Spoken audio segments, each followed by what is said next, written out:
Hello everyone, welcome to Happy FT Learning Tutorials. Today we are going to learn something about the chatbot. Okay, we are going to create the chatbot in the Snowflake environment, which is basically a RAG chatbot, and this is what is like a Snowflake quick start tutorial. So this is the official tutorial. This is not an official tutorial, like this is a quick start which is officially available on Snowflake website. If you can visit, I can provide the links in the description, you can check it out. And here we are just gonna understand how to create that, and what is the significance of RAG, what is the significance of Cortex AI, what is the significance of Cortex search, Cortex and Cortex agents and AI. Okay, so we are going to create this chatbot based on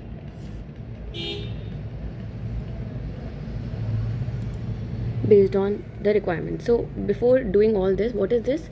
I'll just give you a brief intro of the Snowflake environment. So this is your Snowflake environment, this is your Streamlit app. So the basic things which we are going to leverage over here is, one is a Streamlit app within Snowflake, and one is your Snowflake snow site. Okay, so this is the user interface which we are going to use. So what we are going to learn using the Snowflake Cortex chatbot, we are going to build a chatbot using Cortex LLM. Now what is LLM? LLM is a large language model through which we are going to create this tasty bites dataset.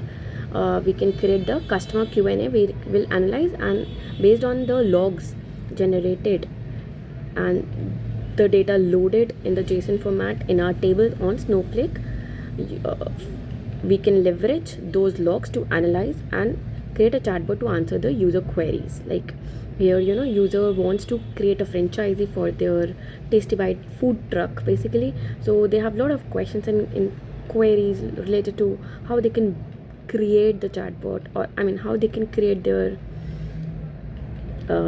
food truck, where they can launch their truck, what could be the location, what will be the food options available, whether it is vegan or other dishes as well. So like that we are going to do, and we are going to use major functions, AI functions, which are going to be Cortex complete and embed. Okay, Cortex embed. So we are going to learn the vector embedding over here and Cortex embed to create vectors for current chat and vector cuisine similarities. So we're going to use few functions. So Cortex complete basically generates a response to complete to a prompt using your choice of support and the language model. Like here I have used the Mistral 7B model for generating the response. So Mistral 7B is what? It is basically analyzing your data and then producing the results in your chatbot. Okay, so this is just a medium of answering. Now what is RAG basically, how it is working? So RAG is Retrieval-Augmented Generation, is a technique that enhances a foundation models, that is large language models or LLMs capabilities and output by referencing an external knowledge base beyond its original training data. So the data on which you have trained your model, and based on that it will generate your output. So what we have done, we have installed few libraries, and then with the current session on the Streamlit app, this is just the front end view, how it looks like on the Streamlit app. This is your chatbot being generated, and here you are coding, and at the same time you are able to see your output. So that is the beauty of using the Streamlit app on top of Snowflake. Okay, so just writing the basic code commands like get session details and all that. Now the basic architecture of Snowflake, wherein you can create your objects, your databases, your tables, your schemas and all that. So this is your snow site. So how you can do that and how Snowflake is working on top of it. So you have 3 layers in Snowflake. Just to give you a brief heads up, we have cloud services layer, virtual warehouse layer, and the cloud storage layer, wherein you can store your data. Like I can store my databases, I can store my schema, and I can store my tables.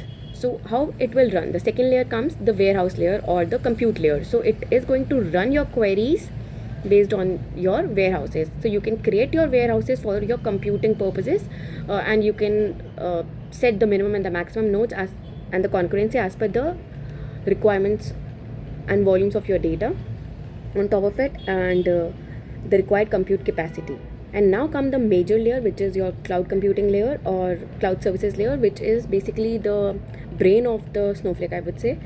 So it does all the work of basically the metadata management, the infrastructure management, your query caching, your tracing your query results, and your query results are being fetched in virtual warehouse layer, whereas all the important decision making tasks are being done in your cloud services layer. So you can call it as a brain of the Snowflake, which is doing all these tasks. Okay, so first I've created the database over here. So this was just a brief heads up of the architecture. You can go through the architecture in detail.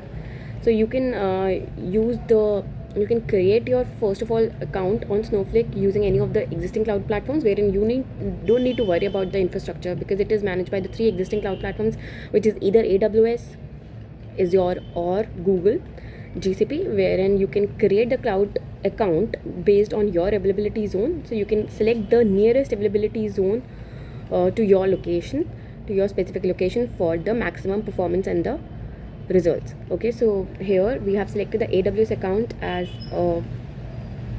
the base on which I've created my Snowflake account. So once I've created the account and selected the availability zone, make sure the availability zone you are selecting, since the purpose of creating this application chatbot is to use the AI functions and the Snowflake ML capabilities.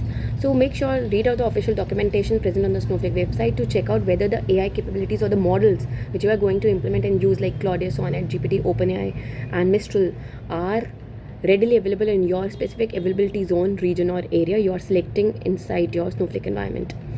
Okay, so just check out the official documentation before creating your account, so that you are good to go ahead while using the AI functions and ML capabilities on Snowflake, right? So this was the basics about Snowflake. Now let us understand how to create the databases. So first you have to open the SQL worksheet. You can perform SQL, you can perform Python, you can write the code in SQL as well as Python notebooks, as well as I show you the Streamlit app, wherein you can use the native connectors and just import the libraries and do the further transformations. So I'm creating the warehouse first. So the warehouse name is create or replace warehouse tasty by chatbot warehouse with warehouse size as large, auto suspend 60. So auto suspend 60 is like the time which you are going to use. Make sure you are cost optimizing your resources. If you don't need it more than 60 seconds, it will auto suspend. If you need it, you can change this at any time. So this flexibility lies with you. So the major top role management is RBAC roles, and everything also is done by the cloud services layer. So initially you will be the cloud admin of your account. Then you can create customized roles or the user roles and assign groups based on the specific need of your organization or business purposes. So right now we have created a warehouse. So create or replace warehouse tasty by chatbot warehouse with warehouse size large. So it has the capability to vertically expand, scale, and horizontally scale as per the requirements or as per the volumes of your data. Alright, now after that I'm going to create this database, create or replace database tasty by chatbot, and then I'm going to create the schema, that is tasty by chatbot dot app is my schema. Okay, next for that I need my files are present on AWS, since I can leverage Snowflake internal stages where I can store the files I want to load into my tables into the Snowflake. Or what I can do is I can also use the external storage location provided by my cloud provider. Like for this specific quickstart, we have loaded the files are present on S3 location, which is the standard S3 location and accessible to the general public. But in your case, if you are doing it for the personal use or for the organizational purposes, you would need your specific AWS account and the specific IAM permissions with respect to your IAM role, and you need to create the IAM access key and secret key encrypted, which would be an encrypted key pair format for you to access the standard S3 permissions and S3 folders. So the folders on which you will get access on S3, then you can access those folders and files present on your external storage location. Now it is present on a third party. You can say Snowflake is one environment and S3 is my another cloud environment. So in order to fetch the data from S3 and bring it to Snowflake, we need to integrate the two. right? The external location and my existing Snowflake destination location. So my source is right now S3 and my target is Snowflake. So in order to get the data from source to target, I need to create a specific file format. For that, I need to understand, okay, what type of file I am going to receive. So first of all, I am going to go back to S3 and check what type of file is present on S3 location. So my type of file is CSV file. Okay, so here I have a CSV file. So I have created a file format first, which is create or replace TastyByte chatbot. Create or replace file format as TastyByte chatbot. Wherein I have given it as CSV FF. So the database name, the database name, the schema, the database name, the schema name, that is app, and the file format name, which is CSV, and the type is again CSV. So it is comma separated value. Okay. Now this is a semi-structured file. Now I know this. Now the file location is URL, which is present on S3 SF quickstarts, tastybytes, and this is the app. Okay, and then the file format we have to give for the CSV file. We have to load it using the file format. So I am going to create a stage. So stage is a temporary location on Snowflake. Basically, we have external stages like I told you. For AWS we have S3, for GCP we have GCP buckets, and for AWS and for Azure also we have Azure Cloud Storage. Now Snowflake also has their internal temporary location called as stages, wherein you can store your temporary files for loading it further into your tables. Okay, so I'm creating that temporary stage as of now to access the S3 location as a window into S3 bucket. We usually call this terminology as access to an external location as window into S3 bucket. So we are just creating an API integration, where I can leverage the S3 capabilities into my Snowflake by creating a stage. So how do you create a stage? Create or replace stage TastyBytes chatbot app .s3 load. I'm giving the name of the stage as S3 load. Comment is optional. If you want to give, you can give, otherwise you can also skip. The URL is important because without URL you will not be able to fetch, or the API. Okay, your API where your folders are present or where your file is present inside the S3 folder. So this is my URL, and you should make sure you have access to this specific folder or whatever folder or file you have access to on AWS account. Then only you will be able to access the file and read it over here in Snowflake. Otherwise you won't be able to read. Okay, next is file format. You will give the file format name. And now if I want to see the details of this table, so how you can see the details? If you will run this, you can see the details. Let me just run it quickly.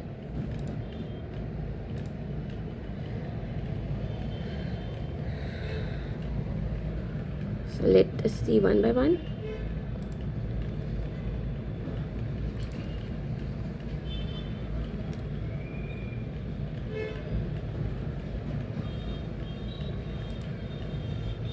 I want to see the output.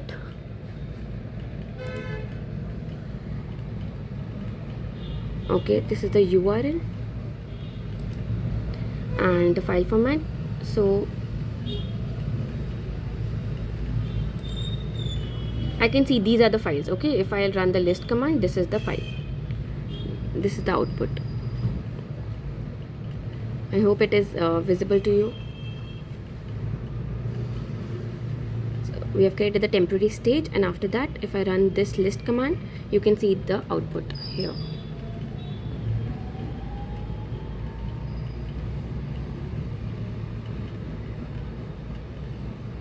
So these are the files present, like app documents file is present, then vector store file is present, and one more file is present.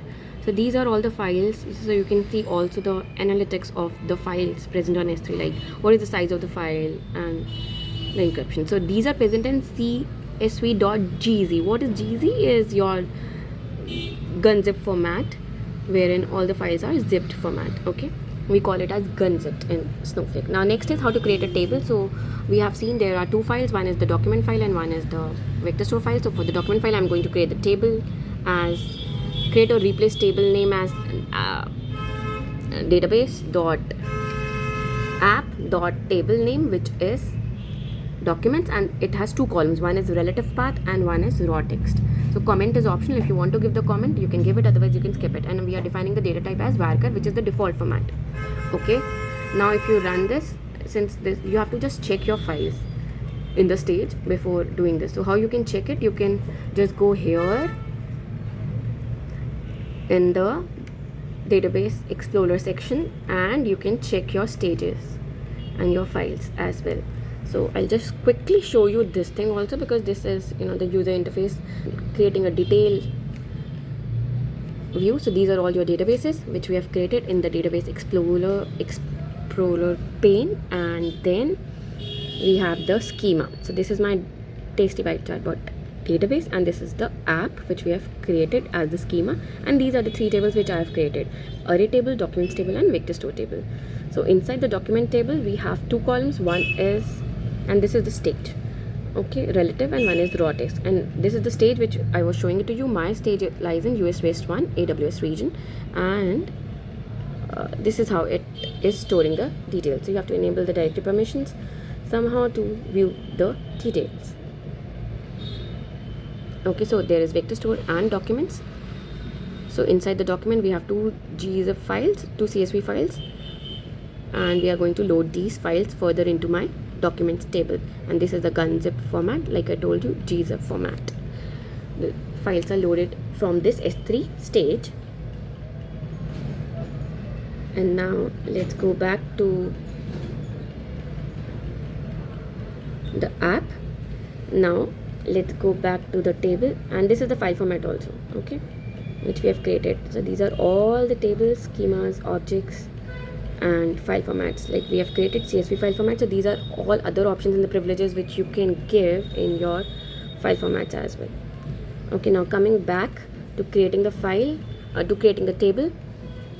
So there were 2 columns, relative path and raw text, which we have defined it as varchar, which is 1677216, which is the default character bytes which is defined within Snowflake environment for all the attributes inside your table. So raw text, we cannot predict, you know, how much characters would each data will incoming file be containing. So this is the default which we give maximum. Okay, comment is optional. If you want to give, you can give, otherwise you can ignore it or skip it as well. Now how to load the data. Once we have the files, okay, we have created a table. Now I want to load those files into this table. So we can use copy into command. So copy into Tasty Bite chatbot, my database name, app is the schema name, and documents is the table name. From where? From your stage. So what is the stage? So we represent the stage using @ symbol. So @Tasty Bite chatbot.app s3load.documents. So this is how I'm going to copy the details. Now you can also use the select star command to see the data inside this table. So earlier this was a blank table. Now since I have already ran the copy into command, now if you will run select star from documents, you can see the details, like this table has already been loaded. Okay, from your stage, the entire data has been loaded into both the columns, which is raw text and the relative path column. Next is your another table, which is your array table, which is going to store the information for your vector store table. So I'm going to create a vector store table using the array table. Okay, so you can see the relative path is containing 3 PDFs, and the raw text is also contains the data. Now the next table is your vector store table. So before loading the vector store table, I'm going to create the array table, which is going to store the details for the vector store. So for that we must know the attributes inside the array table, or the column names, which is source, which is varchar, the source description varchar again, full text varchar, size is number, chunk varchar, input text, and chunk embedding. So what is chunk? Basically, chunk is basically a token based on your LLMs. LLM will split the data after reading the data from your table and split it into chunks or tokens, you can say, based on the information, and it is going to create the chunk embeddings, which is nothing but a number or an array. Like it will contain certain positive and negative values. So it will, we call it as vector embeddings or chunk embeddings or the tokens. Basically it will map your tokens or your chunks with the incoming data in the natural language, and the chunks which are matching with your query from the user, it is going to fetch that response and create a prompt based on that response to create a response in order to display the output to the user query. So that is what we are going to store it over here in this table, the vector store table.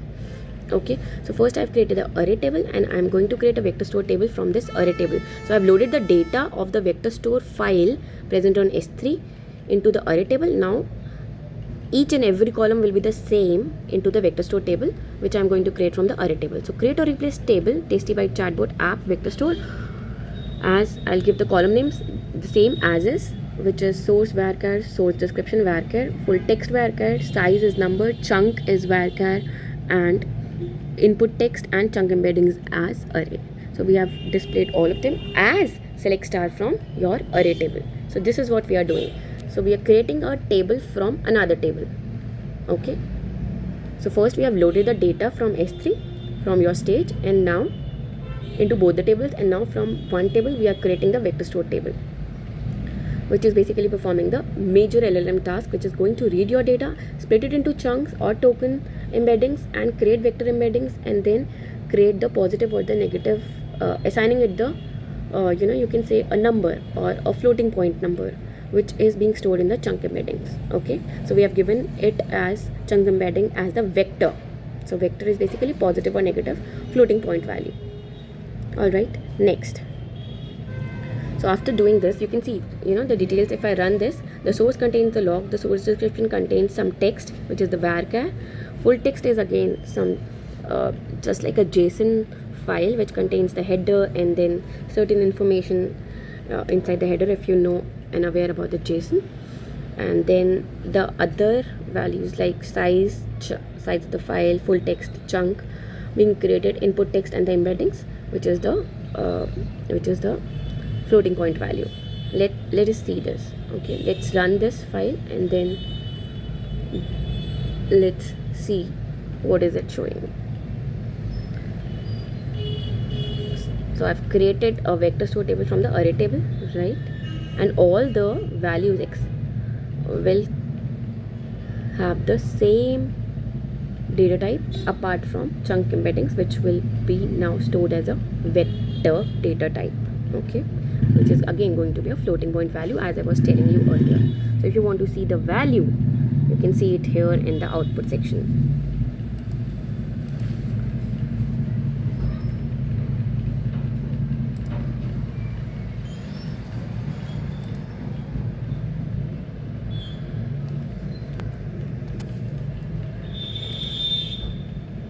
So this is the chunk embeddings, like I was telling you, plus and minus values. Okay, next. So once we did that, now we are going to assign certain Streamlit privileges to the data. So we are done till here. We have created two tables, we have loaded the table, ETL part is done, basically extraction is done and loading is done.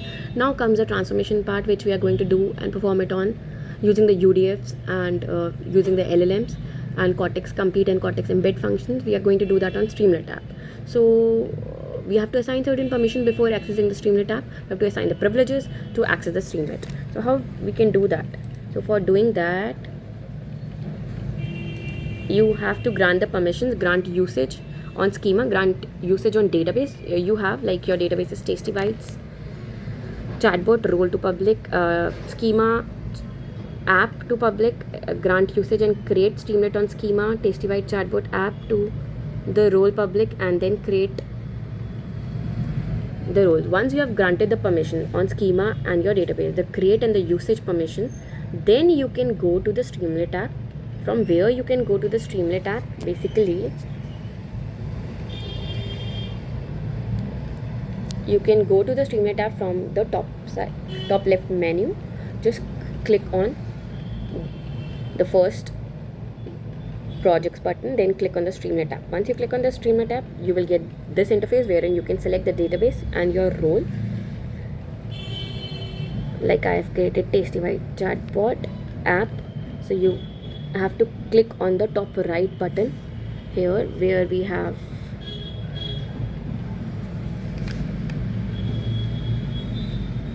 top right button on the right where you have to create your you will get this screen where you can give the title for your Streamlit app, and you can give the app location, you can give the database name and the schema name and your warehouse name, like I'm going to use Tasty White Chatbot Warehouse.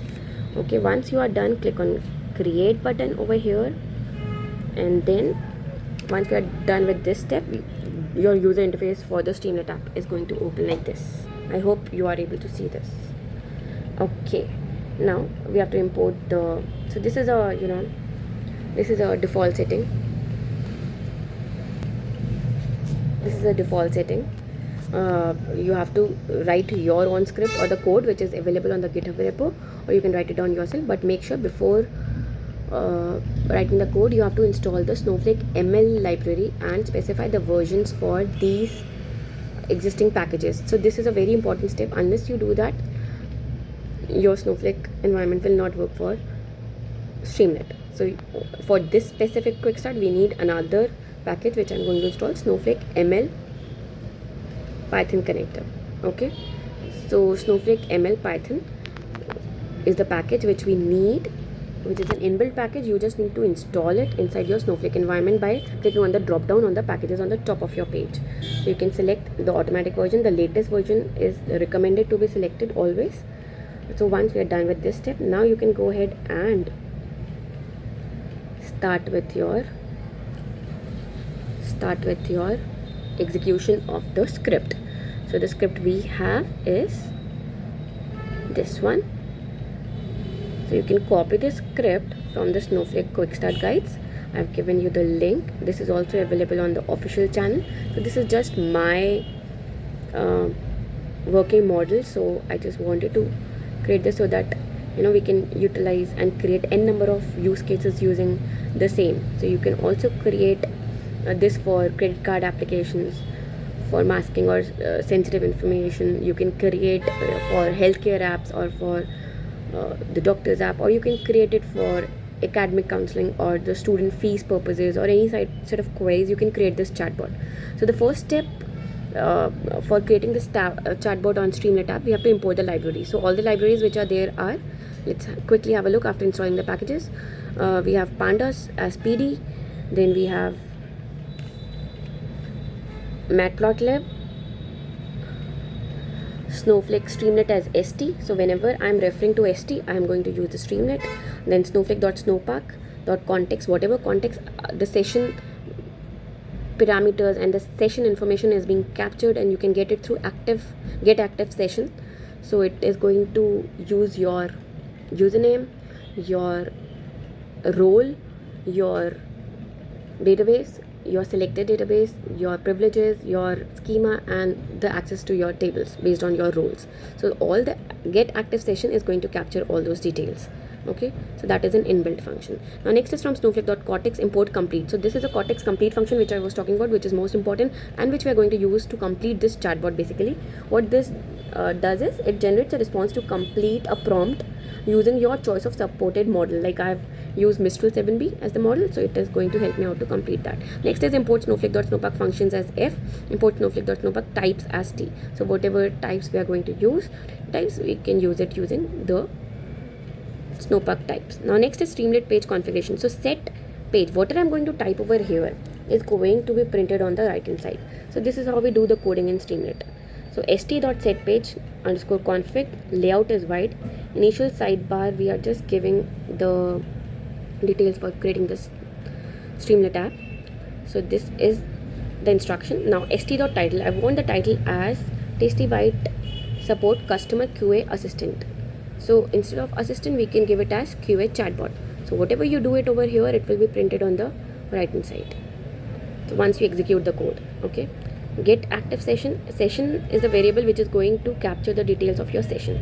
So on the right, if you will see, can you see the right side of your,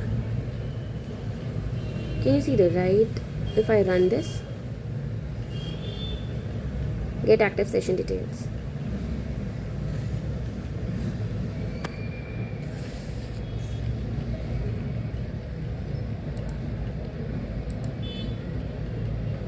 Whatever I am printing it over here is going to get printed over there. So like I have changed the name to chatbot. Instead of assistant, I have given the name as chatbot over here. QA assistant, it was there earlier, now it is showing chatbot. Okay, so this is what we can do it here. Whatever you type it over here will be printed on the right hand side. You can also check the front end. So Streamlit is basically, you know, kind of your front end app which is visible to the users, or you can give access to your end users. In the settings, now I'm going to create this text. So whatever I'm printing on the left, like I want to print the text as welcome to this app. This application suggests answers to customer questions and documents previous agent responses. You can do that. Okay, the active session details are captured. Now, after doing this, I'm going to get the current active session and store it in the session variable. Then I'm going to define the constants in the memory, chat memory. It is going to store up to 20 chats. Okay, what are chats? Basically the chats or the questions or the queries being asked by the user. So I'm storing that inside the chat memory, and then the doc table, which is app vector store. App is my schema and vector store is the table which we have created, right, in which we have all the logs present and which we are going to fetch for our use case, which the LLM is going to fetch the information from and split it into tokens based on the user query being asked in the natural language processing, and then based on the similarity search, cuisine similarity search and Cortex complete, it is going to create the prompt template in answering the understanding intent of the question, matching the vector embeddings and the chunk embeddings, and then based on that creating and formulating a prompt template in order to display the response as an output. Okay, so this is what we are doing now. I'm just creating a function def reset conversation session.state.messages role assistant content. What question do you need the assistant to answer? So whatever you are printing it over here, this is going to print. Now I'm going to create expander, just, you know, the gear settings, which is this one. If you are able to see the gear settings, right, this is the gear setting which is available, right, and the settings, the drop down menu which we are creating over here is in the chat model, and I'm giving the models select dots st dot select box. In the chat model I'm going to give the Sonnet, Claude, Claude and Claude for Sonnet, OpenAI, ChatGPT, Mistral 7B and so on, the other models, Llama, Maverick and Mistral 7B. So whatever models you are going to write it over here, that can be selected from the drop down there. Now next is reset conversation. I'm just creating another button name. On click, what this button should do, the action the button is going to take is reset the conversation. So button is going to reset the entire conversation which is being presented there. Reset chat. Okay, next is we are going to create and summarize chat. After selecting your model, you can click on the reset chat button, which is going to reset the entire chat. Okay, this is what it is basically doing. Now next is creating context. So inside get context, we are passing two parameters. One is chat, one is doc table. In the chat summary, we will have to summarize. We will summarize the chat. Okay, what question the user wants to ask using the vector store table. And now return, what it is going to return? It is going to return find similar doc. It will try to find the similar doc which is being asked in the question by the user, and it will find it inside their doc. Which doc? Your vector store table, which contains the details. So it will refer to that, and then the chat, which is the chat variable we have passed, the chat summary and the doc table. So doc table is your like a constant or a variable which is storing your vector store table basically. Okay, so I'm just creating the function as def get context. So now what is RAG? RAG is, like I told you, Retrieval-Augmented Generation. We will retrieve the information matching the vector embeddings. Once it has splitted the information or into the tokens or the vector embeddings and the chunks it has generated, it will match using the cuisine similarity function, and using the Cortex complete function it will again create your or formulate your prompt to get a response for the query being asked by the user and display it as a output. Display the response as the output. So now chat summary, summarize chat, return find similar doc. So this function will find that document first based on the question being asked by the user, and then the chat summary, and then the doc table. So what is the doc table? Doc table is your vector store table. Next is def summarize chat. So this function is going to contain the details for the summary. So summary is equals to complete So I'm using a complete function over here, model, provide the most recent question with the essential context from the chat, and return the summary.replace. So find the summary,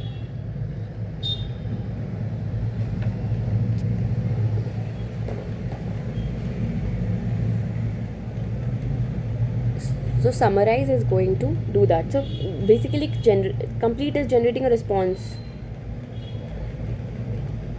to your prompt using your choice of supported model. Like I have used the Mistral model over here. You can use any of the model which is available on your end and which gives you the accurate results, like Claude Sonnet, Open AI GPT, or Mistral or Llama. Okay, here we have used Mistral. Now next is the similar doc, most recent question, and then it is going to summary.replace, just replacing the spaces, extra spaces and the quotations.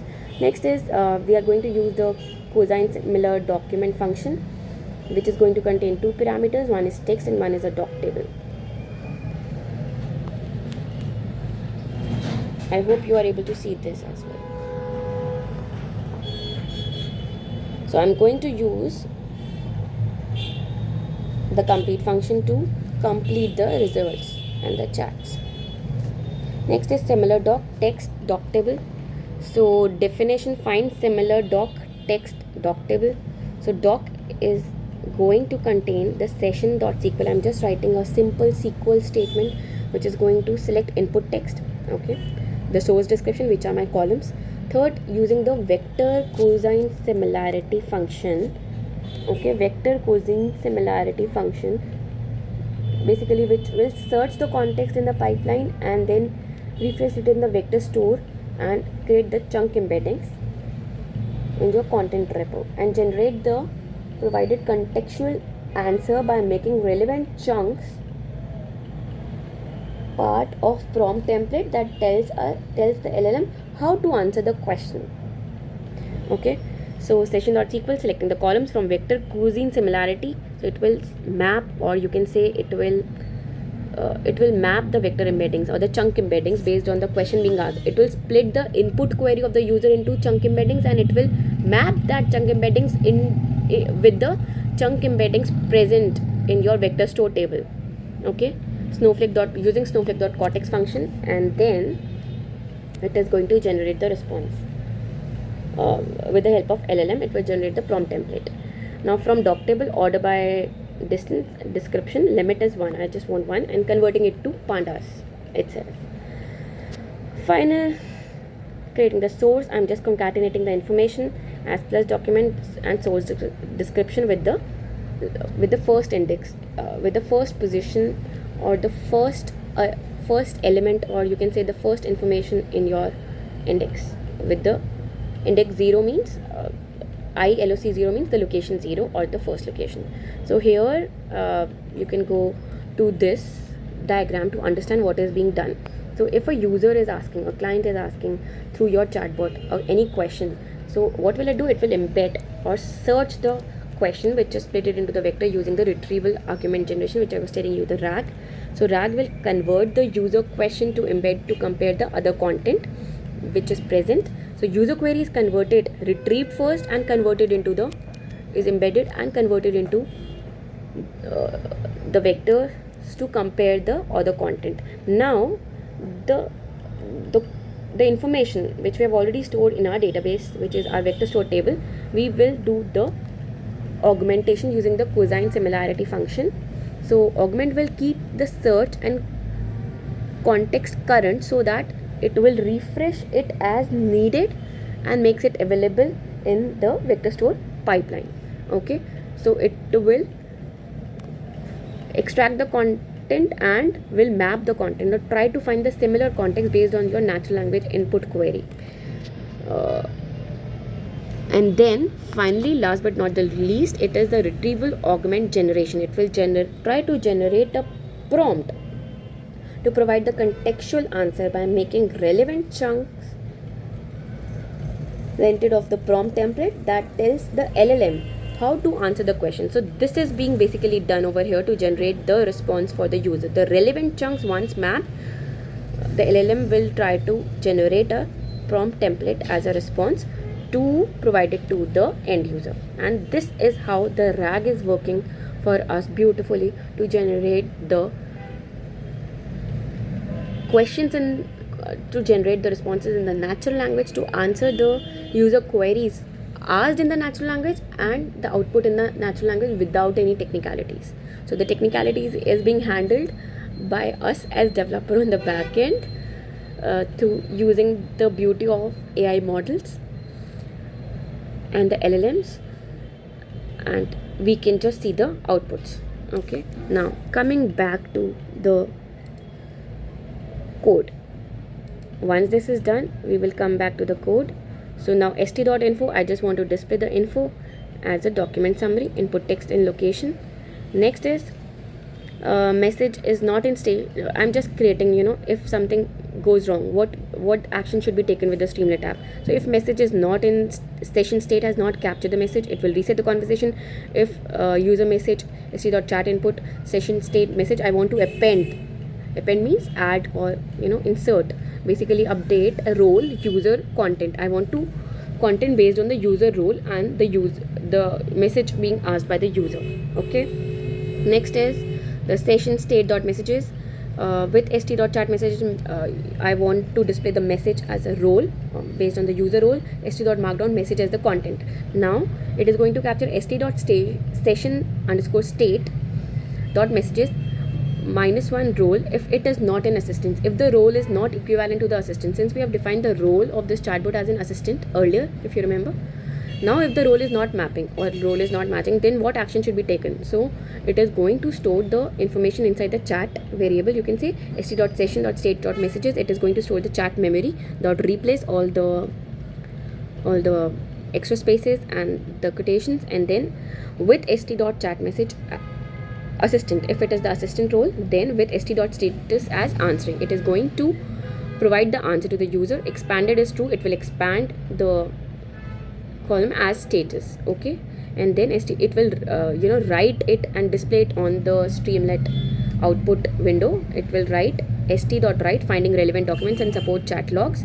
It will display this information, and then in the context, it will get the context from the chat and the doc table with the get context function which we have defined above, and then st.write using search results to answer your questions, and then ask the LLMs to generate a prompt in the natural language. We are just asking the LLM, that is large language model, which is my Mistral 7B over here, to get the prompt. So prompt will contain get prompt, chat and context, and response is generated using the complete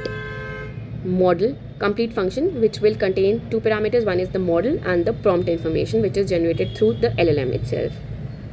So this is how we are generating the chatbot app beautifully using the Snowflake AI Cortex and the Snowflake Cortex complete function and Mistral 7B model. So it shows me like, do you have vegetarian options? I'm just going to ask the user. So it is saying yes, it is fetching the information and it says yes, we do have vegetarian options like veggie burger and so on.